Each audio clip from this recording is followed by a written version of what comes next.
नमस्कार मंडळी. आणखी एका नवीन व्हिडिओमध्ये मी मनीषा डोके सर्वांचं स्वागत करते. तर आज आपण इथं मखाणे घेतलेले आहेत. तर मखाणे बरोबर मी ह्या बाऊलने 3 बाऊल भरून घेतलेले आहेत. आता हे काय करायचं, कढईमध्ये छान असे कुरकुरीत होईपर्यंत असे भाजून घ्यायचे इथं. कारण ते थोडेसे असे हे झालेले असतात की नाही, सादळल्यासारखे झालेले असतात तर मखाणे ते थोडेसे गरम करून अगदी कुरकुरीत होतील इथपर्यंत ते भाजून घ्यायचे आहेत. आता मी तुम्हाला दाखवते असं कसं हाताने सहज फुटते असे मखाणे झालेले आहेत, एकदम कुरकुरीत असे. आता आपण हे काढून घेतले तर बाजूला. आता त्याच कढईमध्ये मी काय केले, काही बदाम घेतलेले आहेत. बदाम थोडंसं तूप टाकून काय करायचे, भाजून घ्यायचे. बदाम पण इथे छान भाजून झालेले आहेत, आपण काढून घेऊयात. आणि काजू पण घेतलेत मी. काजूचं प्रमाण थोडं कमीच घ्यायचं, कारण आता उन्हाळा चालू आहे की नाही, आणि काजू हे कसे उष्ण असतात, त्यामुळे काजू उगाच थोडेसे घालायचे. नाही घातले तरी चालेल. तर इथं मी काय केलं, आणखी अर्धा बाऊल भरून ते शेंगदाणे घेतलेत. आता ही शेंगदाण्यामध्ये थोडंसं तूप घालायचे आणि ते छान भाजून घ्यायचे. एकदम खरपूस असे शेंगदाणे भाजून घ्यायचे. तर आपले शेंगदाणे तर भाजून झालेत, काढून घेऊयात.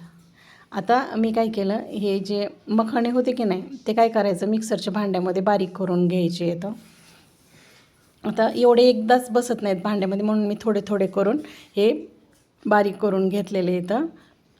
अशा पद्धतीने त्याचं चांगली पावडर तयार करून घ्यायची मखाण्यांची. ते कुरकुरीत झाले ना की मगच अशी पावडर तयार होते. आणि एकदम मस्त अशी रवाळ अशी पावडर आपण तयार करून घेतलेली. आता मी इथं ना काजू आणि बदाम एकत्रच बारीक करून घेतले, ते टाकतानाचा व्हिडिओ करायचा माझ्याकडून राहिला. त्यानंतर आता इथं शेंगदाणे असेच बारीक करून घ्यायचे इथं मिक्सरमध्ये. आणि आता काय करायचं, हे सर्व जिन्नस एकत्र मिक्स करून हे पाहायचं किती भरतं आहे ते त्याच बाऊलमध्ये प्रमाण. हे केलेलं कूट किती भरते ते पाहायचं. आता 2 बाऊल भरून हे कूट आपलं भरलेलं आहे. तर आता त्याच्यासाठी मी काय केलं, इथं जवळजवळ 1 बाऊल भरून गूळ घेतलेला आहे. त्यामध्ये विलायची घालायची.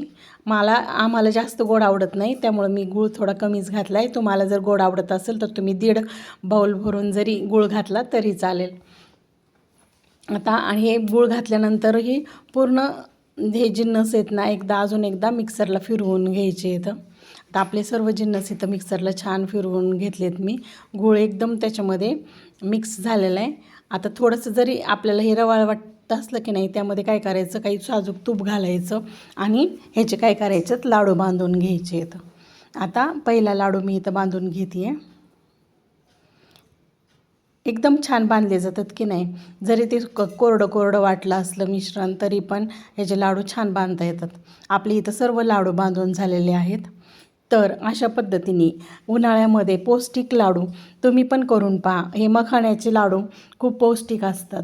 अशा पद्धतीचे लाडू करून पहा आणि आपल्या चॅनलला नक्की सबस्क्राईब करा. आणि माझा व्हिडिओ जर आवडला तो खूप जणांपर्यंत पोहोचवा. बाय.